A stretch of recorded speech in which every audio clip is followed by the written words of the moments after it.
October 6 तारिख सोमवार दिन बालेश्वर जिला सोर ब्लॉक अंतर्गत गुड़ शिवमुनि आश्रम श्री जोगेश्वर शिवमुनि महाराज को 142तम जन्म जयंती नियारा ढंगरे पालन करा जायछि। एही अवसर में विभिन्न कर्म अनुष्ठित होइछि।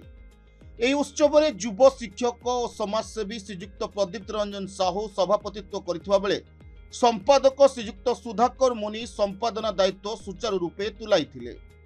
यह व्यतीत मुख्य अतिथि रूपे समाजसेवी और लेखक श्रीजुक्त हरिहर दास एवं सम्मानित अतिथि भावे पदार्थ विज्ञान अध्यापक श्रीजुक्त सुखदेव सार, योग शिक्षक श्रीजुक्त रमाकांत पंडा, श्रीजुक्त कमल लोचन साहू, उमाकांत मुनि और विमल मुनि जोग देइथिले।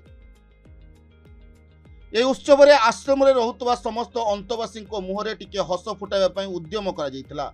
एही कार्यक्रम में अनेक बुद्धिजीवी मान्यगण्य व्यक्ति माँ और भौणी माने जोग देइथिले।